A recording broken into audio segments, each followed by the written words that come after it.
Bonjour, bienvenue à tous ce webinaire des marchés de l'énergie. Dans un premier temps, je vais me présenter.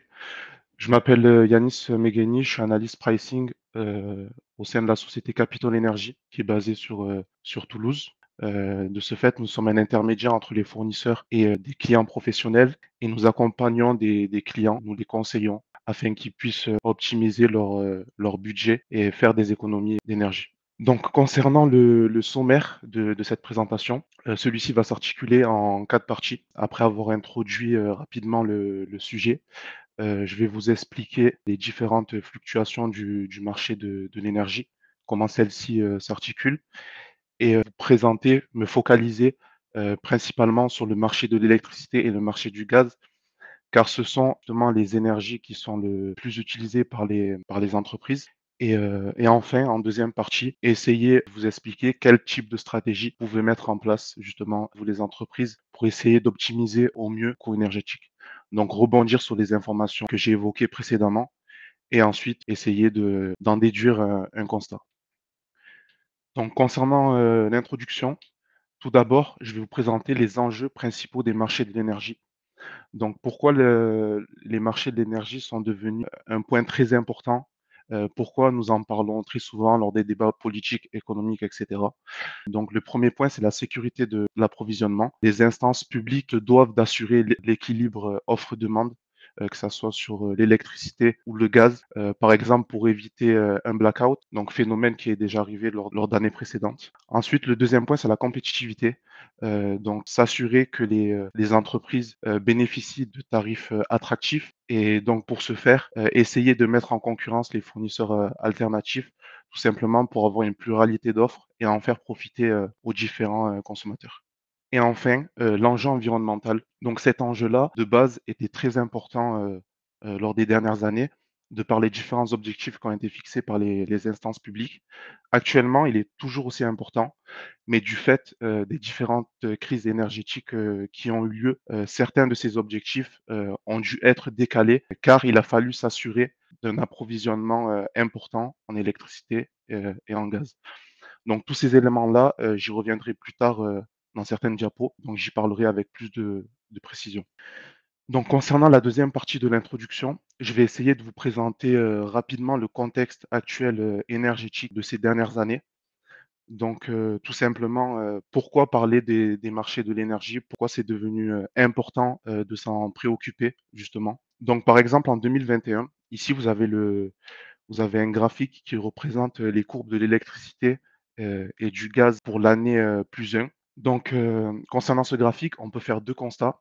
Le premier constat, c'est qu'on remarque que l'électricité et le gaz sont fortement corrélés. Donc, comme vous pouvez l'observer, elles varient dans le même sens. Et ensuite, le deuxième constat qu'on peut faire, c'est qu'à partir de mai 2021, il y a une hausse très brutale. Et donc, cette hausse a été influencée par plusieurs facteurs économiques géopolitiques, pardon, et climatiques. Par exemple, pour le gaz, à ce moment-là, il y a une forte hausse de la demande chinoise de GNL. Et de ce fait, cela a eu des répercussions sur la demande de gaz et a engendré des tensions sur le marché du gaz. Donc, vous allez voir que plusieurs facteurs de différentes natures peuvent impacter les prix de l'énergie. Donc, là, sur ces deux courbes-là, le prix de l'élec a été multiplié par x5 et x6 pour le gaz, ce qui est énorme. De ce fait, c'est pour ça que nous devons essayer de comprendre justement pourquoi il y a eu ces hausses aussi brutales. Donc ici, pour l'année 2022, nous remarquons que l'électricité et le gaz sont toujours autant corrélés. Donc nous voyons qu'elles varient plus ou moins dans le même sens. Euh, donc en bas, vous avez les différents événements qui ont pu impacter ces courbes. Donc par exemple, concernant le gaz à gauche, nous avons eu l'invasion militaire de la Russie en Ukraine qui a eu lieu en février 2022. Pour contextualiser rapidement la situation, la Russie est un partenaire très important des pays européens en termes d'approvisionnement en gaz. Et suite à ce conflit, l'exportation de gaz de la part de la Russie a été fortement réduite. Et de ce fait, ça a engendré des tensions sur le marché du gaz. Et ensuite, concernant les legs, à ce moment-là, en fait, c'est sur cette année-là, nous n'avons pas eu de chance étant donné qu'il y a eu un concours de circonstances assez négatives. Car pour l'électricité, par exemple, il y a eu des problèmes de corrosion sur certains réacteurs nucléaires, dans cette période-là. Et de ce fait, ça a aussi engendré des tensions importantes sur le marché de l'électricité. Donc, comme vous le voyez, à partir de juin, les prix ont atteint des montants exorbitants. Nous avons atteint un prix de, par exemple, 1 000 € en août 2022, ce qui est énorme. Et voilà, c'est du jamais vu historiquement parlant. Ensuite, pour les 2 dernières années, donc 2023 et 2024, là, en 2023, ont été prises par les instances publiques, justement pour essayer de limiter la casse entre guillemets. Donc, il y a eu une diversification de l'approvisionnement européen, par exemple, pour compenser les pertes russes. Il y a eu, une sobriété énergétique qui a été mise en place, donc des efforts qui ont été consentis par l'ensemble des acteurs pour permettre de diminuer la demande. Et donc nous voyons que ces efforts-là, ont payé sur cette année, car par exemple, pour le gaz, la courbe en noir, le prix s'est plus ou moins, stabilisé autour de la barre des 50 € le mégawattheure. Pour l'électricité, c'est un peu plus volatile, mais nous voyons aussi qu'au cours de l'année, la courbe est plutôt sur une tendance baissière. Et enfin sur 2024, rapidement, c'est plutôt une bonne nouvelle parce que nous voyons que depuis janvier, les courbes, se stabilisent plus ou moins. Certes, nous sommes pas, aux alentours des montants, historiquement bas que nous avions connus lors des dernières années. Par exemple, en gaz, nous étions plus autour de 15 € le mégawattheure, là, nous sommes autour de 30. Heu, nous nous en rapprochons rapidement, mais il y a encore des efforts, à faire justement pour atteindre, ces montants. Donc, voilà, je vous ai présenté, rapidement le l'introduction. Donc maintenant, nous allons rentrer dans le vif du sujet et expliquer et essayer de comprendre, pardon, heu, dans quelle mesure les fluctuations du marché de l'énergie se matérialisent, quels facteurs influencent les cours de l'énergie.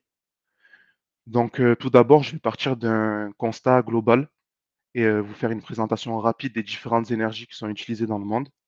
Donc, ici, vous voyez que donc il y a plusieurs énergies, le pétrole, le charbon et cetera, mais ces énergies-là ont des utilités différentes.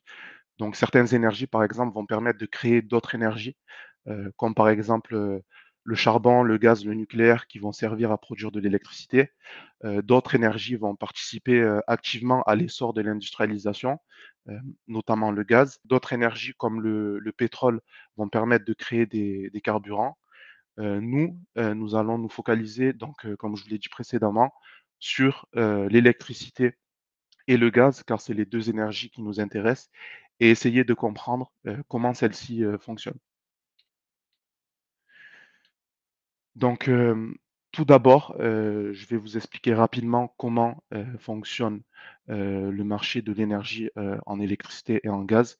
Donc, ce qu'il faut comprendre, c'est qu'en 2007, les marchés de l'énergie se sont entièrement libéralisés, c'est-à-dire que l'ensemble des consommateurs avaient accès à des offres de fournisseurs, alternatifs. Donc, ça s'est fait progressivement. En 99, c'était seulement 20. Et ce qui a été mis en place par l'État, enfin, ces différentes mesures ont été mises en place par l'État, justement pour favoriser la concurrence et permettre une certaine compétitivité, pour les prix de l'électricité. Ensuite, je vais aussi parler du TRV, donc le TRV qui est le tarif réglementé de vente. C'est un argument, qui peut pousser les entreprises à s'intéresser au marché de l'énergie. Pourquoi? Donc les TRV, servent justement à protéger, les différentes entreprises et les différents consommateurs qui sont éligibles et du coup leur bloquent un prix sur une certaine durée. Cependant, notamment pour le TRV gaz par exemple, à partir de juillet 2023, ce TRV a été supprimé. De ce fait, tous les consommateurs sont obligés de choisir, leur offre parmi, les fournisseurs alternatifs. Concernant l'électricité, il reste encore un TRV pour les particuliers et les immeubles, d'habitation, mais tous les autres ont été supprimés.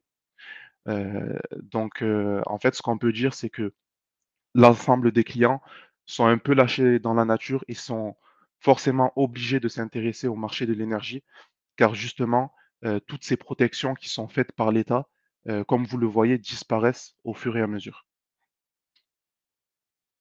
Donc ici, nous avons la chaîne de valeur et les acteurs du marché. De la production, au prix final que va payer le consommateur, quels sont les acteurs qui interviennent, dans ce processus? Juste après la production, comme vous le voyez, c'est RTE pour l'électricité qui va s'occuper du transport. Ensuite, Enedis prend le relais et va s'occuper de distribuer l'électricité sur 95 du territoire. Les 5 autres pourcents seront gérés par des ELD. Et en bas, en fait, en parallèle, nous voyons, comment les transactions, s'opèrent entre les fournisseurs, comment ils vont acheter, leurs produits. Donc, en fait, ils vont faire un peu du trading. Ils vont acheter leurs différents produits énergétiques à certains moments de l'année, sur des plateformes. Nous y reviendrons plus tard, en fonction, des besoins de leurs clients. Donc selon leur portefeuille de clients, ils vont acheter tant de volume, heu pendant un certain moment, pardon. Et enfin, ce que vous voyez à droite, le consommateur aura le choix entre soit passer en direct avec le fournisseur et donc bénéficier, d'une offre car tout simplement il connaît le fournisseur, ou soit faire appel à un conseiller ou à un courtier et dans ce cas-là, cela permettra, de mettre en concurrence l'ensemble des fournisseurs et d'avoir une offre la plus adaptée possible, à son profil et à son secteur d'activité. Donc ici, nous rentrons plus en détail. Nous allons voir comment, justement les fournisseurs achètent leurs produits. Il y a 2 types de plateformes sur lesquelles, les fournisseurs peuvent acheter leurs produits. Dans un premier temps, il y a les bourses. Donc les bourses qui peuvent être différentes selon la localisation. Nous avons Upexport par exemple pour l'Europe de l'Ouest, Nord Pool pour les pays nordiques. L'avantage, de ces plateformes, c'est qu'elles sont réglementées et qu'il existe une chambre de compensation. Donc cela veut dire quoi?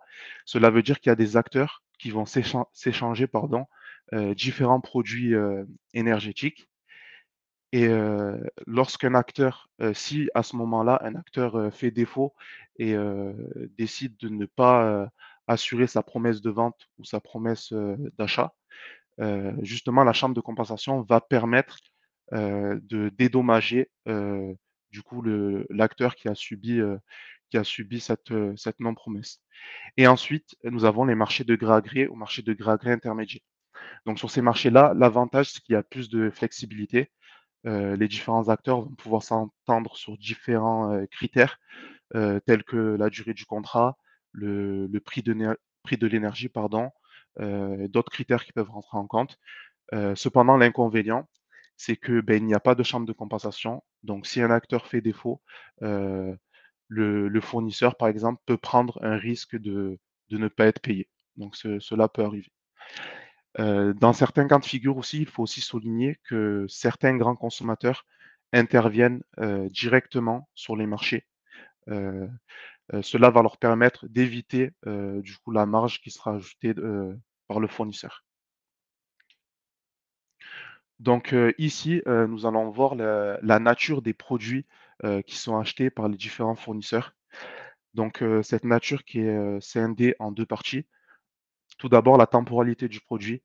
Il existe soit des prix spot, soit des produits à terme. Les produits spot sont consommés sur le court terme, donc ça peut être, sur le marché day ahead ou intraday. Ils représentent seulement 10 des opérations d'achat-de-vente et ils vont permettre, d'équilibrer, le portefeuille, de clients de chaque fournisseur à un moment venu. Et ensuite, nous avons les produits à terme, qui constituent la moyenne des prix spot anticipés pour une période, considérée. Ça peut être des produits annuels, mensuels, et cetera. Et ce qu'on peut dire, c'est que ces produits à terme sont moins impactés, par les différents facteurs, géopolitiques, économiques, et cetera, par rapport aux produits spot. Donc, si par exemple, à un certain moment de l'année, le climat du coup, est très aride ou que ou qu'il y a une certaine sécheresse, ça peut impacter les produits spot, mais les produits à terme sont moins impactés. Ensuite, le deuxième critère, donc en plus de la temporalité du produit, c'est la nature du produit. C'est-à-dire que le fournisseur, pour reconstituer le profil du client, va devoir acheter deux types de produits. Donc un produit base qui représente la quantité d'électricité de puissance pardon, constante sur toute l'année, et le produit pic, la quantité d'électricité de puissance de 8 heures à 20 heures du lundi au vendredi. Et en fait, c'est comme un puzzle. Le fournisseur, heu, par rapport à sa base client, va devoir acheter ses produits, tout au long de l'année et justement essayer de reconstituer au mieux, le profil de chaque client. Donc ensuite, ici, donc je vais donc vous expliquer, le mécanisme de construction des prix de gros de l'électricité. Comment, les prix de l'électricité se forment. Ce qu'il faut retenir, c'est que, c'est les unités de production les moins coûteuses qui vont être sollicitées, en priorité, pour produire de l'électricité. Donc là, comme vous le voyez sur le graphique, ça sera d'abord l'éolien, le photovoltaïque, l'hydraulique qui seront sollicités en premier, même si ce sont des énergies intermittentes et qu'elles ne fonctionnent pas forcément tout le temps, elles vont dépendre, du climat. Ensuite, ça sera le nucléaire qui sera sollicité. À noter que le nucléaire représente 70 du mix, énergétique, électrique. Donc c'est l'énergie en France la plus importante et enfin, pour équilibrer, les différents surplus de demande qui peuvent intervenir tout au long de l'année, nous avons, les centrales dites de pointe. Donc ça peut être une centrale à charbon, une centrale à gaz et ces centrales-là, seront, allumées en cas de besoin si, par exemple, la demande à un moment donné est trop importante, et supérieure, à l'offre. L'inconvénient, c'est que, comme vous l'avez compris, le charbon, le gaz, le fioul heu, sont des énergies très coûteuses, et de ce fait, comment, se forme le prix de l'électricité? Il va se baser, sur les, unités, de production marginales.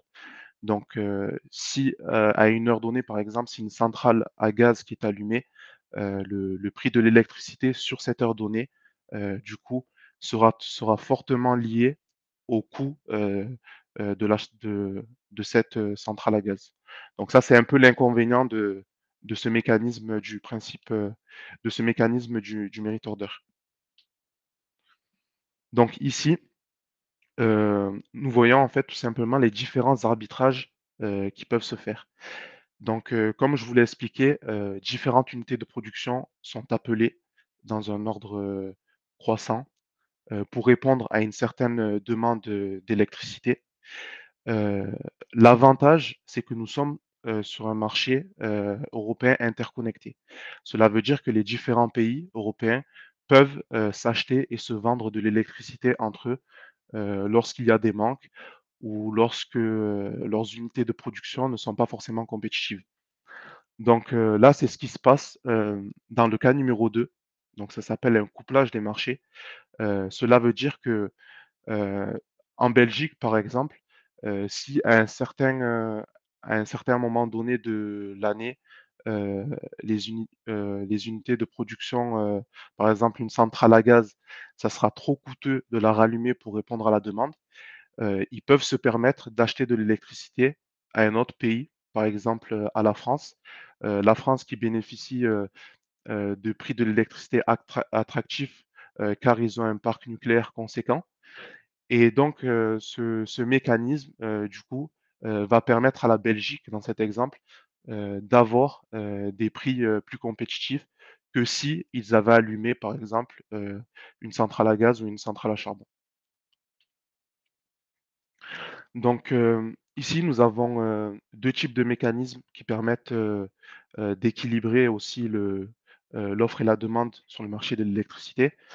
Donc tout d'abord, le mécanisme, d'effacement. Heu, Pas tous les consommateurs sont éligibles à ce type de consommateurs, à ce type de mécanisme. Donc ça sera plus les gros consommateurs. Donc en gros, dans ce cas de figure, on va demander à certains, consommateurs de décaler leur consommation à un moment où il y a moins de tension sur le marché, heu, afin de afin de piloter, si vous voulez, l'équilibre offre-demande. Et en faisant cela, du coup, ces consommateurs-là vont bénéficier de primes, de la part des fournisseurs. Ensuite, nous avons les prix négatifs de l'électricité. Donc, quand nous ne connaissons pas les marchés de l'énergie, ça peut paraître absurde. On peut se dire, comment les prix des prix négatifs peuvent, se matérialiser. Comment ça se matérialise, pardon?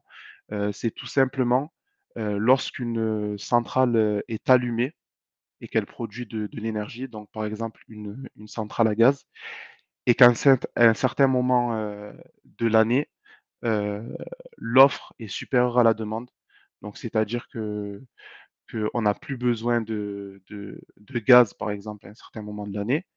Et du coup, cette centrale a le choix entre soit arrêter sa centrale et la rallumer plus tard quand on aura besoin de celle-ci, ou soit vendre son énergie. Mais du coup, si elle vend son énergie, elle sera obligée de la vendre à un prix, négatif, car justement, à ce moment donné-là, on n'aura pas besoin de son énergie. Donc dans ce cas-là, certains fournisseurs, du coup, seront payés, ça peut paraître irrationnel, mais à ce moment-là, certains fournisseurs seront payés pour acheter, cette énergie-là. Et justement, en fait, ces producteurs, font cet arbitrage-là, et pour eux, c'est plus rentable de payer un fournisseur pour qu'ils achètent l'énergie plutôt, que éteindre leur centrale et la rallumer plus tard, et donc cela peut avoir un certain coût. Donc c'est tout simplement des arbitrages qui sont faits, au sein des différentes heures pour savoir, quel est quelle est la solution la plus rentable. Donc ici, nous avons les différents, facteurs qui peuvent influencer l'électricité. Donc comme nous le voyons, nous avons des facteurs qui peuvent, influencer l'offre et la demande. Donc certains facteurs sur lesquels, nous n'avons pas la main, comme par exemple, le coût des différentes énergies, le coût du gaz, le coût du charbon, donc nous n'avons pas forcément la main dessus. Lorsqu'une énergie augmente, ça impacte l'électricité, par exemple, comme quand il y a eu l'invasion de la Russie en Ukraine. Donc, c'est des éléments que nous ne pouvons pas forcément anticiper. La météo, pareillement, qui a un fort impact sur les cours de l'électricité. La disponibilité des centrales. Donc, j'en ai parlé rapidement en introduction. Mais dernièrement, il y a eu des problèmes de corrosion sur les centrales nucléaires. De ce fait, certaines centrales ont dû être arrêtées. Ça a fortement impacté les prix de l'électricité. Ça peut être la conjoncture économique, le fait qu'un pays, soit en reprise économique, ben, forcément, il y aura plus de consommation. Donc voilà, tous ces éléments, peuvent rentrer en compte. Il y a certains éléments sur lesquels nous avons la main, comme par exemple les considérations politiques. L'État a la main sur les différentes taxes qui peuvent être appliquées sur les énergies, et grâce à ce mécanisme, peut, essayer de piloter et d'ajuster les différents cours. Mais ce que nous retenons, c'est que la plupart des facteurs, sont très compliqués, à anticiper. Donc nous allons passer, au gaz. Je vais vous présenter rapidement la chaîne de valeur et les différents acteurs. Donc nous avons la production. Ensuite, comme vous le voyez, c'est GRT Gaz et Terega qui s'occupent du transport. Après, il y a Storengy et Geométhane qui prend le relais pour le stockage. Et enfin, GRDF qui va s'occuper de la distribution, du coup pour, pratiquement la totalité du territoire. Donc ici, nous allons voir, quelles sont, les différentes formes de gaz qui circulent, entre les différents pays. Donc tout d'abord, nous avons le gaz qui circule via, gazoduc ou, pipeline. Donc celui-ci occupe moins de volume par rapport au GNL. Et ensuite, nous avons le GNL, donc le gaz naturel, liquéfié. Celui-ci est transporté par le biais de gazoducs. Voilà. Ce qu'on peut dire, sur le graphique, c'est que avant, avant l'invasion de la Russie en Ukraine, heu, donc on importait énormément de gaz via la Russie car c'était le principal, partenaire. Ensuite là, vous voyez le -21, ça a fortement été réduit et justement, en fait, les différents pays européens ont dû compenser, ces pertes-là et diversifier, pardon, leur approvisionnement. Donc vous le voyez, du coup après 2022, du coup ils ont dû acheter, du gaz à d'autres pays et il y a aussi le GNL, donc qui représente une part plus importante, pardon, actuellement, du coup pour compenser justement les pertes russes. Donc ici, c'est exactement comme le marché de l'électricité. Il y a pas mal de similitudes. Comment s'échangent les produits? Il y a différentes plateformes, de gaz, selon les différents pays. Donc NBP pour le Royaume-Uni, par exemple, le PEG pour la France et l'indice de référence qui est le TTF néerlandais. Donc pourquoi indice de référence? Car tout simplement, c'est là où il y a le plus de liquidité, où il est le plus facile, de vendre et d'acheter des produits. Donc on va dire entre guillemets, c'est la plateforme le la plus fiable, pour le gaz. Donc comme pour l'électricité, nous allons voir quels facteurs, peuvent influencer, les cours du gaz. Donc nous allons commencer par la limite économique. Tout d'abord, l'augmentation de la concurrence sur le marché du GNL. J'en ai parlé rapidement lors de l'introduction, mais il faut savoir que, par exemple, la Chine est un grand consommateur de GNL.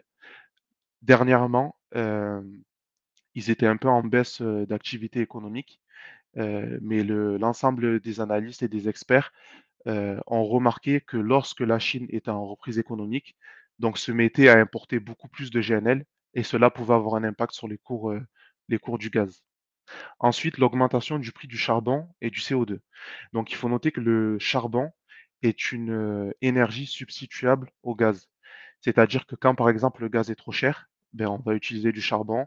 Quand le charbon est trop cher, on va utiliser du gaz. Donc voilà, les 2 se relayent un peu et pareillement pour le CO2 qui est lié, au charbon. Lorsque le prix, du CO2 augmente, le prix du charbon va augmenter aussi, car le charbon est une énergie polluante et de ce fait, le prix du gaz va aussi augmenter. Et ensuite, ben, l'augmentation de la demande qui va rajouter aussi des tensions supplémentaires sur le marché. Donc ici, nous avons la limite réglementaire. Donc la limite réglementaire, heu, c'est une des limites sur lesquelles, l'État aura la main. Donc ça sera l'augmentation des taxes, la disparition du TRV, du coup, qui va pousser, l'ensemble des consommateurs à acheter, du coup des produits, sur les marchés et la création de mécanismes. Limite, géopolitique, donc comme ce que je vous ai présenté lors des graphiques, précédents, tous les chocs, qu'il y a pu avoir, dernièrement, comme le conflit entre la Russie et l'Ukraine, le conflit aussi entre le Hamas et Israël qui a eu un impact sur les cours du gaz, qui a provoqué la fermeture d'un gisement de gaz important. Dernièrement aussi, une attaque, qui a eu lieu en mer Rouge qui a affecté le transport de gaz naturel. Donc voilà, tous ces éléments sont à prendre en compte, car forcément, ils perturbent, énormément l'approvisionnement, en gaz. Et enfin, la limite technologique. Donc on va dire c'est une limite, qu'on peut essayer d'anticiper. Donc qu'on peut essayer d'anticiper, mais il y a certains éléments qui sont imprévisibles. Notamment dernièrement, par exemple, il y a eu des sabotages au niveau de certains gazoducs en Europe, qui ont eu lieu, par exemple, en Norvège. Cela a fortement perturbé l'approvisionnement. Heu, donc voilà, c'est aussi des choses à prendre en compte. Donc après vous avoir, présenté rapidement le fonctionnement du marché de l'électricité et du gaz, je vais essayer de mettre en lumière les différentes stratégies qui peuvent, être, utilisées, par les clients pour, optimiser au mieux les coûts énergétiques.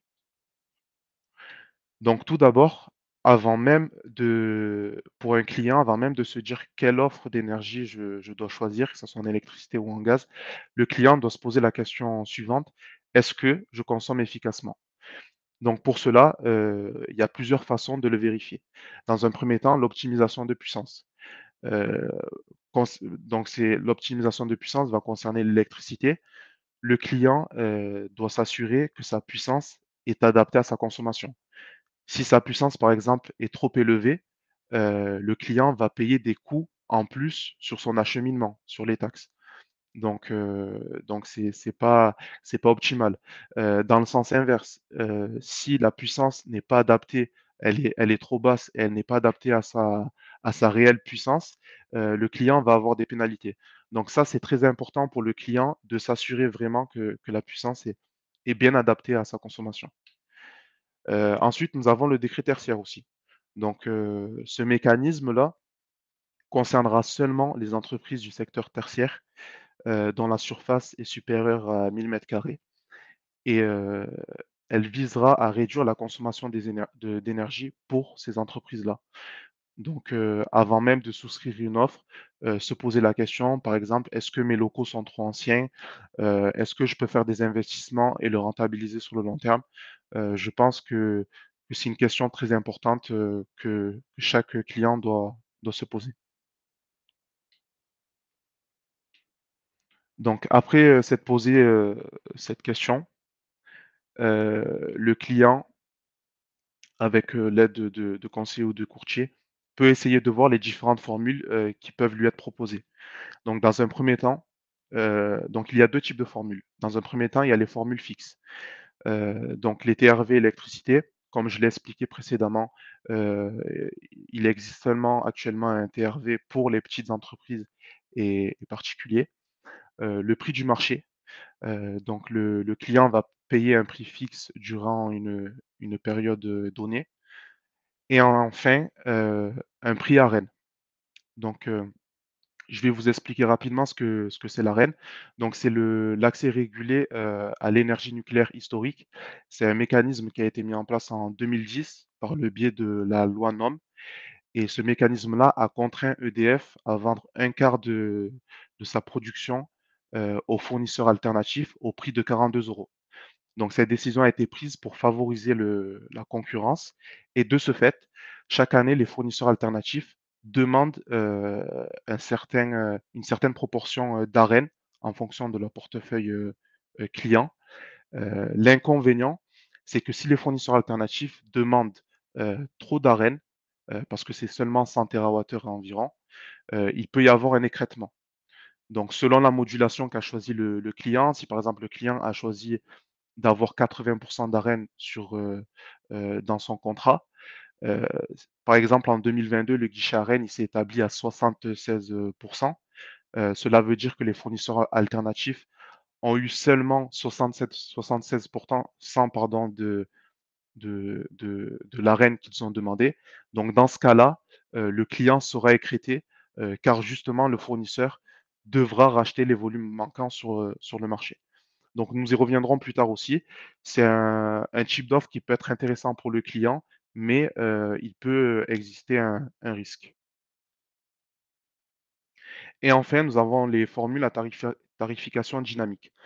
Donc ces formules-là, vont plutôt concerner les gros consommateurs.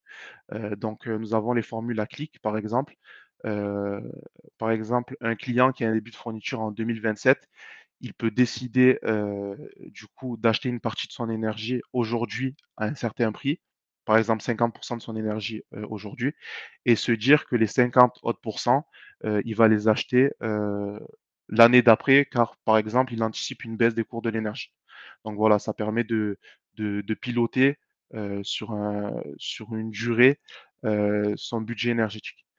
Nous avons les offres bloc plus spot. Donc, dans ce cas de figure-là, les consommateurs payeront une partie de leur électricité, pardon, à un prix fixe et une autre partie au flottant.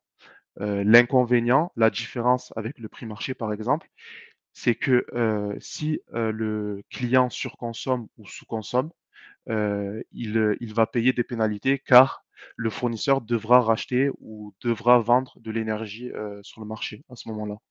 Et enfin, nous avons les offres indexées. Donc, tous les mois, le client payera un prix différent, tout simplement, en fonction des cours actuels.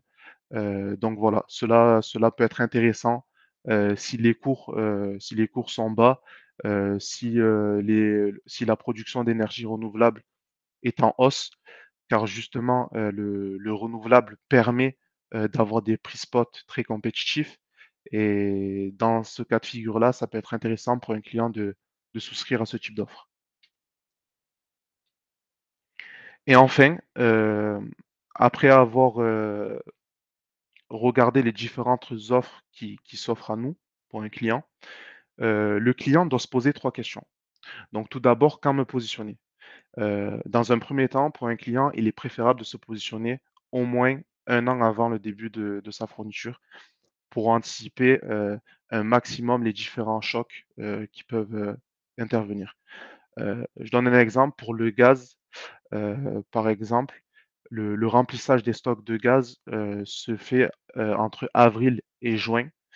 Si un client, décide d'acheter son énergie à ce moment-là, pour un début de fourniture, dans 6 mois par exemple, ben forcément, il va payer un prix plus élevé, que si, il s'était décidé 1 an avant. Car justement à ce moment-là, il y aura plus de tension et cetera.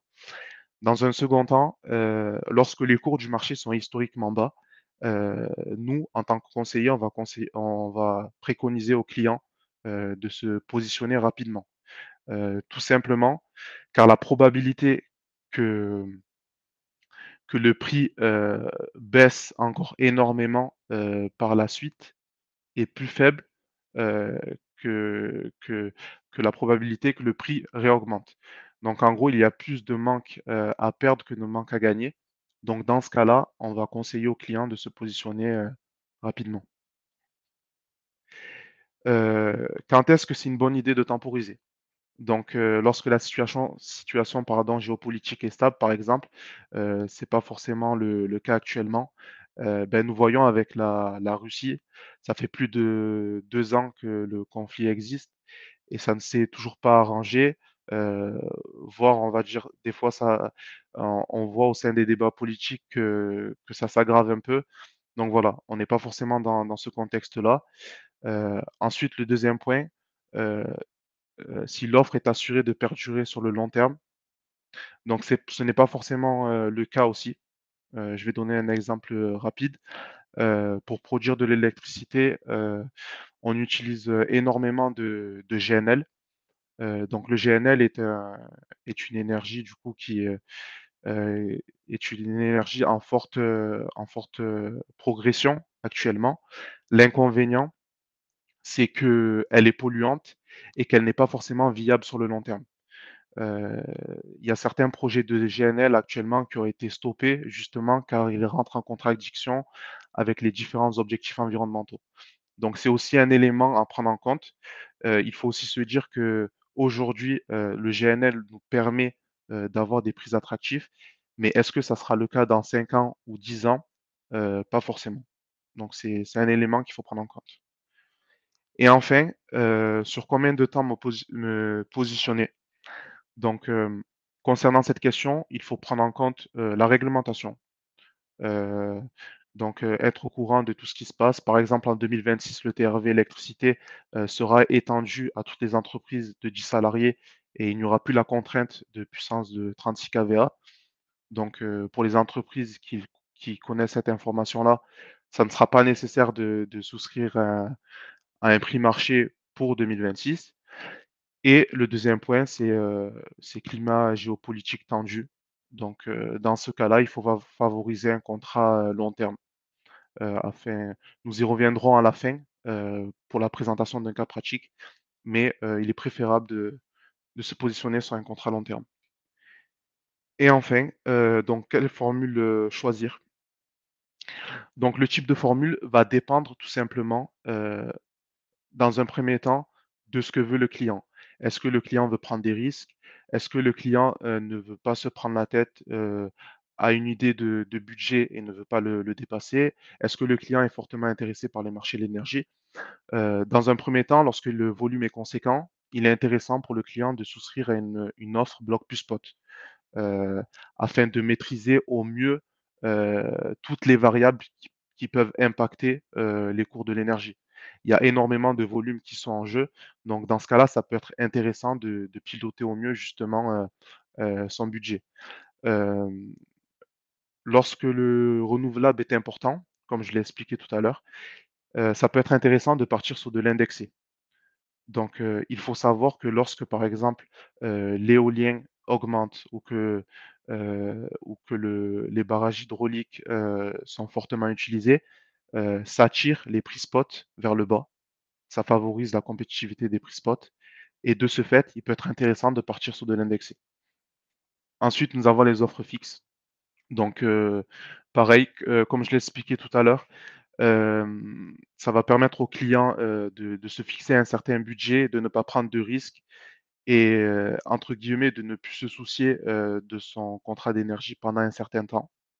Donc ça va plus, concerner, on va dire, les petits clients et enfin l'offre, indexée à Rennes qui peut être pertinent selon le type de client.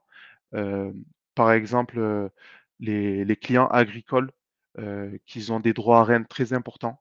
Donc les droits à Rennes vont dépendre, en fait, de la consommation de chaque client. Du coup, pour certains clients, ça peut être intéressant de souscrire à ce type d'offre. Enfin, concernant la dernière partie, je vais vous présenter un cas pratique. C'est un client que nous avons signé en 2021, un client en gaz chez le fournisseur Endesa. Heu, de ce fait, nous l'avons conseillé car nous avons anticipé, certains points.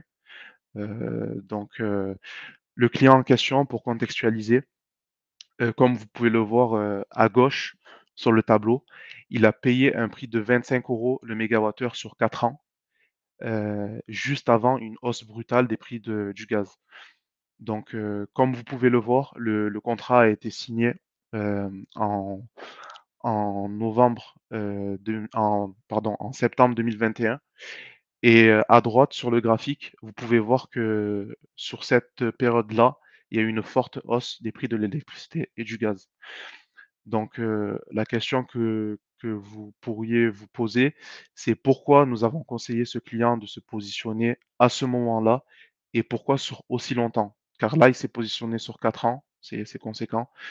Donc nous, les conseils que nous lui avons donnés à ce moment-là, c'est que tout d'abord, nous avions des prix qui se rapprochaient de prix historiquement faibles. Donc nous avons une moyenne des calendaires qui était à peu près de 25 €. Donc, c'est-à-dire qu'on peut faire difficilement mieux. C'est un élément qui a été pris en compte. Ensuite, à ce moment-là, nous avons pris en compte, la reprise progressive de l'activité chinoise. Donc comme je vous ai expliqué tout à l'heure, étant donné que c'est un le la Chine est un fort consommateur de GNL, pour nous, ça allait forcément impacter les prix du gaz. Le fait que les importations de GNL allaient reprendre, dans une certaine proportion. Et enfin, sur cette période-là, il y a eu aussi une hausse progressive du prix du CO2. Donc le CO2 sur cette période-là a pris, 30 € en 6 mois et comme je l'ai expliqué tout à l'heure, le CO2, va impacter le prix du charbon, car le prix du charbon est une énergie polluante et si le charbon, du coup, n'est plus compétitif, les centrales à gaz seront davantage utilisées et cela va engendrer des tensions, supplémentaires sur le marché. Donc voilà, c'est tous ces éléments-là, pardon, que nous prenons en compte et nous essayons de sortir une analyse et de conseiller au mieux le client. Heu, donc là, la stratégie s'est avérée payante. Du coup, pour ce contrat-là, heu, le client a évité une hausse de budget de 250 000 €. C'est-à-dire que, si le client se positionnait seulement un mois après, donc il s'est positionné en septembre 2021, s'il se positionnait en octobre 2021, la moyenne des prix, du gaz à ce moment-là était de 37 €. Donc, par rapport à ici, 25 € plus 12 €, ce qui est énorme étant donné que le client avait une forte, consommation. Donc le client consommait, en moyenne 5 gigas par an. et sur une telle consommation, cela a fait que le client a évité une hausse de budget de 250 000 euros. Donc voilà. Ce cas pratique met en lumière le fait que euh, c'est très important de prendre en compte tous ces éléments, justement pour anticiper au mieux les différentes fluctuations. Euh, ce qu'il y a à retenir de toute cette présentation, c'est qu'il y a différents éléments qui sont à prendre en compte par les entreprises, car les entreprises sont les premiers acteurs de la maîtrise de leur budget. Donc, dans un premier temps, la réglementation en vigueur, c'est informer quotidiennement de tous les mécanismes qui sont mis en place par l'État, l'actualité géopolitique. Donc voilà, il faut se renseigner sur ce qui se passe ailleurs, euh, car comme on l'a vu, quand certains gros producteurs de gaz ou d'électricité sont impactés, cela peut avoir des conséquences irréversibles sur les cours de l'énergie. Les différents investissements qui sont faits dans le monde de l'énergie. Donc, par exemple, les énergies renouvelables, tous les projets qui sont faits concernant les énergies renouvelables pour les années à venir, ça va permettre d'avoir un marché de l'électricité plus stable. Plus on pourra utiliser de l'énergie renouvelable et plus on aura des prix compétitifs. Le fonctionnement des différentes énergies. Donc, comme je vous l'ai expliqué, les énergies sont liées entre elles. Certaines sont complémentaires, d'autres substituables. Donc, il est important de comprendre les différentes liaisons. Malgré tout ça, même en tant qu'analyste et expert, nous nous rendons compte que certains événements restent tout de même imprévisibles. Donc, nous avons la main sur certains facteurs, mais il y a certains éléments qui rentrent en compte qu'on ne peut pas anticiper. Et dans ce cas-là, c'est pour ça que pour certains clients, ça peut être intéressant de faire appel à un courtier ou un conseiller. Car justement, heu, nous, en tant que courtier, on aura accès à certaines plateformes, pour suivre, par exemple, les cours des énergies en direct, suivre les différentes, actualités, hem, se servir des différentes actions, passées pour anticiper au mieux, des futures, fluctuations. Donc quotidiennement, pardon, nous faisons des analyses justement pour essayer de voir, heu, pour essayer de voir, pardon, les répercussions des différents chocs d'offres et de demandes. Nous avons accès à certaines plateformes, Yem par exemple, qui nous permet de faire de l'analyse prédictive. Yem qui est une plateforme qui utilise des logiciels, très puissants, pour anticiper les cours de l'énergie. Savoir déterminer la nature d'un choc d'offres et de demandes. Il suffit pas seulement, heu, il suffit pas seulement de dire, «À tel moment, il y a eu un choc d'offres, donc ça va impacter les cours de l'énergie pendant un certain temps».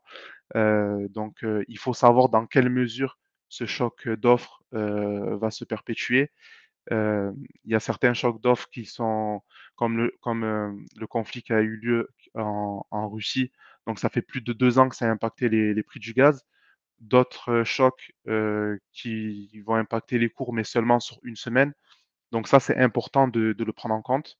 Et enfin, donc le rôle, primordial d'un courtier, ça sera de mettre en concurrence les fournisseurs, afin d'obtenir, une offre sur mesure pour le client.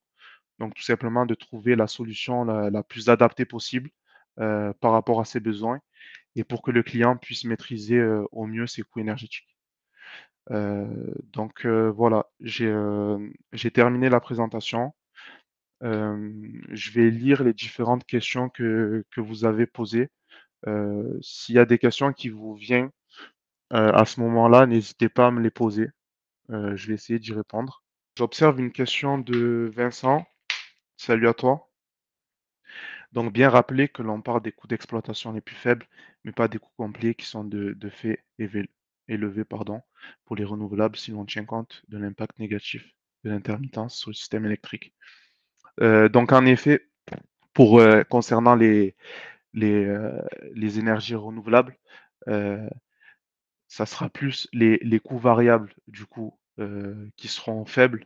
Donc il faut distinguer les coûts fixes et les coûts variables pour chaque unité de production. Euh, les coûts fixes peuvent être important, comme tu l'as souligné, Vincent, du fait de l'intermittence du système électrique, le fait de devoir allumer une centrale et cetera, ça peut être coûteux. Mais c'est plus les coûts variables, du coup, qui vont être pris en compte, dans cette explication et du coup qui seront faibles, justement, car ils vont dépendre tout simplement du climat. Pour les barrages hydrauliques, par exemple, il y a eu certains moments où il y a eu, une période de sécheresse et de ce fait, ça a fortement impacté ce type de centrales qui n'ont pas pu être utilisées. Donc voilà, c'est en effet, c'est un point important, à soulever.